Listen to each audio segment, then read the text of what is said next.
আগা জি, আমি কিন্তু তোমার বিশাল বড় একটা ফ্যান ছিলাম, বুঝলে বস।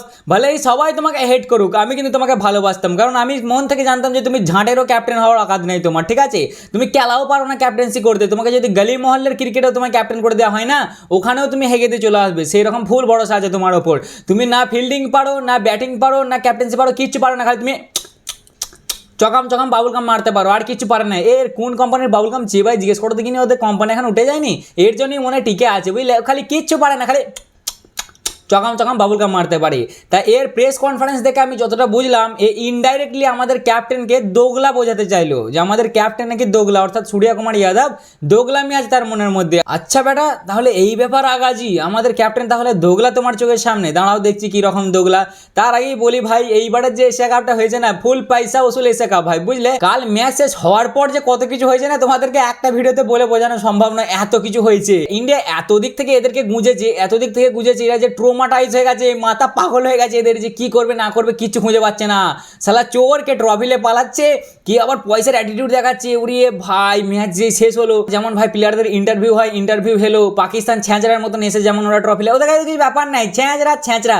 ও মা গো, আমার আগাজি আগাজি দেখছে আবার ভাই, এটা চেকটা নিয়ে এরম অ্যাটিটিউডের সাথে ছুঁড়ে দিলে একটুখানি, এরে ফকির কোথা খার, খেতে পায় না তোরা, যা পাচ্ছে লি যাবে। আবার রাগ কি দেখাচ্ছিস তোরা? হ্যাঁ, রাগ দেখাতে এসছে, আটা নাই ওদের কাছে, খাবার জন্য আটা আছে। যখন আমাদের মতন একটু বড় লোক হবি, হতে পারবি না এই জন্মে, যখন হবি যদি কিছু হতে পারিস আমাদের ধারে কাছে, জিতবি কোনো টুর্নামেন্ট, তখন এইসব অ্যাটিটিউড দেখাবি, তখন মানায়। এই ছ্যাঁচড়ার মতন হেরে গেছিস, হেরে যে বাড়ি যাচ্ছিস, তখন এই অ্যাটিটিউডগুলো মানায় না সোনা, মনা গো, তোমার কাছে এই অ্যাটিটিউড মানায় না। তুমি কি পার, খালি চকাম চকামই হবে, আর তোমার দ্বারা কিচ্ছু হবে না। আমি তো বলি কান মুলে বের করে দেবো একে ক্যাপ্টেন্সি থেকে। হ্যাঁ, আমাদের প্লেয়াররা সামান্য যেগুলো ভাই player of the match, player of the series, সেই সব অ্যাওয়ার্ড নেই, তারপর আর কেউ নেয় না গো, সব যে ভাই বিন্দাস এক জায়গায় শুয়ে যায়। মসিন নাকবি ছ্যাঁচড়া, মসিন নাকবি বলা যাবে না ওকে, শালা চোর নাকবি, চোর নাকবি ভাই, হাঁ করে দাঁড়িয়ে আছে। ঢ্যামনা ঢ্যামনা রে, ও মালটা ভালো করে জানে, বহুত দিন আগে থেকে আওয়াজ উঠেছে যে ইন্ডিয়া এর কাছে ট্রফি নেবে না। ও ছেঁচড়া দাঁড়িয়ে আছে, এত হারামি। আবে কাউকে একটা দিয়ে দে, পাস দে, না দেবে না কো। যদিও ট্রফি আমাদের কাছে ঠিক চলে আসবে ভাই, আইসিসির কাছে রিপোর্ট পৌঁছে যাবে, আমাদের ট্রফি আমাদের কাছে চলে আসবে, কিন্তু এটা কালকের দিনে ট্রফি পাওয়া আর অন্য দিনে ট্রফি পাওয়ার মধ্যে তফাৎ নাই ভাই। ট্রফি তো ছাড়ো, সালা মেডেলগুলো লিপ পর্যন্ত ভেঙে গেছে, এত চোর কুতাখার। ওই জন্যই বলি যে একটা ফোর্থ ফেল মানুষ, যাকে পায়খানায় বসতে দেওয়ার যোগ্যতা নাই, তাকে যখন তোমরা ওই এসিসি চেয়ারম্যানের সিটে বসাবে, তারা তো এরকমই করবে। সালাম মহসিন না গ্যামাসিন কোথাকার, গ্যামাসিনের থেকেও জঘন্য তোদের মন, ভৌসড়ি বালারা। ট্রফি নিয়ে পালিয়ে গেল ভাই, পালিয়ে গেল দে আমাদের ক্যাপ্টেন বললো চলো আমাদের দরকার নেই, আমরা ফাঁকাই সেলিব্রেশন, একদম ফুল। ট্রফি পেলে বরঞ্চ জানা সেলিব্রেশন করতুন, বিনা ট্রফিতে তার থেকে বেশি সেলিব্রেশন করেছি, মন খুশিতে একবারে সেলিব্রেশন। আমাদের ছেলেরা সোশ্যাল মিডিয়াতেও বিশাল মজা নিয়ে নিয়েছে, এত ট্রোল করছে ওদেরকে ভাই। আমি ট্রোল নিয়ে একটা ভিডিও বানাচ্ছি এরপরে, দাঁড়াও, যে ভাই ট্রোলিং এরকম লেভেলে ট্রোলিং ভারতের টিম করতে পারে, স্যাটা ভাঙা ট্রোলিং। ট্রোলিং হয়ে যাওয়ার পর স্বাভাবিক ভাই, ম্যাচ ঠান্ডা হলে তারপর প্রেস কনফারেন্স হয়, যেখানে আমাদের আজকে সূর্যদার সাথে অভিষেক দা গিয়েছিল। পাকিস্তানের রিপোর্টারগুলো এত ছেঁচড়া, যেমন ওদের টিম যেমন ওদের দেশ সেরকম ওরা। এত চেষ্টা করলে ভাই যে সূর্যের মুখ দিয়ে কিছু একটা আংবাং বের করার, যাতে সূর্য একটা কিছু উল্টো পাল্টা বলে, আবার একটা কিছু মাহল ক্রিয়েট হয়ে যায়, কিন্তু সূর্য কিছু বলিনি, এবারে মাথা ঠান্ডা রেখেছে। তাই এদেরকে নর্মালি কোয়েশ্চেন করা হচ্ছিল, আমাদের ক্যাপ্টেন সেখানে জিগড়া গুড়দা দেখিয়ে ভাই, আমাদের ক্যাপ্টেন সত্যি ক্যাপ্টেন, তোমাকে এটার জন্য স্যালুট ভাই। আমাদের ক্যাপ্টেনের পাকিস্তানের রিপোর্টারগুলো সামনে ওদের জ্বলানোর জন্য সামনে ডাইরেক্ট একবারে ভাই, ওনার যত ম্যাচ ফি আছে এশিয়া কাপে, যত টাকার উনি ম্যাচ ফি পেয়েছেন, সবটা ইন্ডিয়ান আর্মিকে ডোনেট করে দিয়েছেন। হাসি মুখে, কোনো ব্যাপার নাই ভাই, মন থেকে ইন্ডিয়ান আর্মিকে উনি দিয়ে দিয়েছেন, এটা ভালোবেসে। ওদের খুব জ্বলছিল দেখে বোঝাই যাচ্ছে। আরও নানা রকম কথা হয় যে হার্দিক পান্ডিয়াকে নিয়ে তোমার কি মতামত।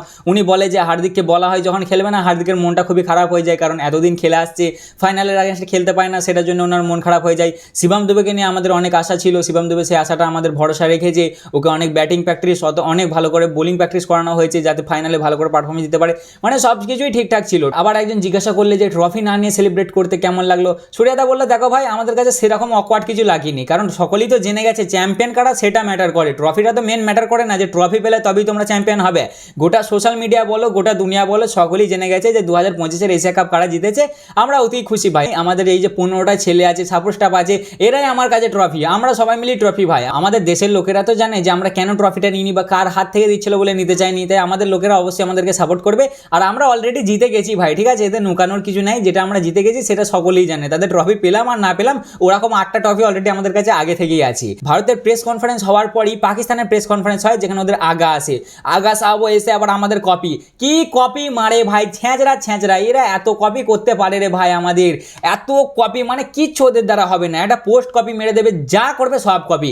এরা কি করে ভারতের মতনই দেখা দেখি এদের ম্যাচ ফি যতগুলো ছিল না সেগুলো এক জায়গায় দান করে দেয়। দান করে দেওয়া মানে সেই ভারত যখন ওদেরকে একটুখানি ঠুসুং ঠাসুং দিয়েছিল না ভাই অপারেশন সিঁদুরের সময়, তখন যে বাড়ি ঘরের ক্ষতি হয়েছিল বাচ্চা কাচ্চা এবং ছোট ফ্যামিলিগুলোকে ডোনেট করে দেবো বলে। এবার উপরবেলায় জানে ভাই ক্ষতি হয়েছিল কিনা আদেও, কারণ এরাই তো বলছিল যে রাফেল নাকি এরা ফেলে দিয়েছে 6টা, তাহলে আবার ক্ষতি হলো কি করে। যাই হোক ভাই, সে যা করেছিস এই কাজটা অ্যাটলিস্ট তোরা যদি করে থাকিস তাহলে ভালো কাজ করেছিস। আর দ্বিতীয়ত একে যখন জিজ্ঞেস করা হয় যে এরকম হাত মিলানো হচ্ছে না কো, এরকম ট্রফি নিল না, এতে তোমার কি মতামত, এই ভাই সাহেব তখন বলে এদের ক্রিকেটের বেইজ্জতি করা হচ্ছে বুঝলে। আমি এতদিন খেলছি, আমি এতদিন দেখিনি যে কোনো টিম ভাই জেতার পর কোনো সময় হাত মেলায় না, একবার হলে হয় কমসে কম 3বার। এরে ঝাঁট মুখো, তোদের সাথে কি জন্য হাতটা মেলাবো, বারবার তো বলছি যে তোদের সাথে চাপে পড়ে খেলতে হয়েছে, চাপে, কোনো ইচ্ছা নাই তোদের সাথে খেলার। যদিও চেঁটেছে জানা ছেলেগুলো ওদেরকে আজকে ভাই, ওরা যে লম্বা হয় শুয়ে থাকবে এদের চাঁটন দেখে মাথা তার ছিঁড়ে যাবে যে এত চাঁটন দিয়েছে। তারপর যখন ক্যাপ্টেনের লেগে জিজ্ঞেস করা হয় যে ক্যাপ্টেনের হ্যান্ডশেক করে না, ভাই সাহেব তখন কেমন কি বলে, মানে ডাইরেক্ট বলিনি, ইনডাইরেক্টলি দোগলাপান করে কি বোঝাতে চাইলে, বললে যে ক্যাপ্টেন নাকি আমাদের প্রেস কনফারেন্সের সময় হাত মিলেছিল, যেটা সত্যি ভাই ভেতরে মিলিয়েছিল। কিন্তু আমি যতটা দেখেছি আমাদের ক্যাপ্টেন নিজে থেকে হাত মিলাতে যায়নি ভাই, ফটোশুটেও পাশে দাঁড়ায়নি। আচ্ছা, প্রেস কনফারেন্সে যেদিন মিটিংটা হয় সবাইকে সামনে, সেখানেও নিজে থেকে হাত মিলাতে যায়নি। কিন্তু ভাই ভেতরে মসিন নাকবিটার সাথে আর এই ভাই এদের আগার সাথে দুজনের সাথেই হাত মিলিয়েছিল, এটা সত্যি কথা। কিন্তু আমি যতটা দেখেছি ভাই ওরা নিজে থেকে এসেছিল হাত মিলাতে, যায়নি, আমাদের ক্যাপ্টেন হাত মিলাতে যায়নি।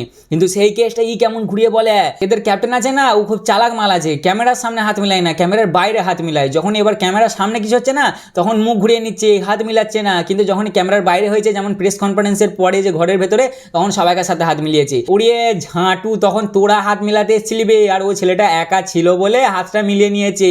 এখন যাবি হাত মিলাতে, মুখে তোদের জুতোই করে দেবে, হাত মিলাবে চল, তোরা হাত ধুস, হ্যাঁ হাত ধুস, তোরা হাত ধুস, জীবনে তোদের সাথে হাত মিলাবে ছাই কোথাকা, শালা চোর কোথাকারে ট্রফি নিয়ে পালাস। হ্যাঁ তোরা জিতেছিস, তোরা ট্রফিটা নিয়ে পালালি কি জন্য, তোর হাত থেকে, ওই মালটার হাত থেকে নমুনা বলেছিল, শালা ট্রফি নিয়েই পালিয়েছে। ট্রফি তো নিয়েই আসবো ভাই তোদের কাছ থেকে, তোরা যেমন করে পারিস আটকাতে তো পারবি না, ঝাঁট অকাত নাই তোদের।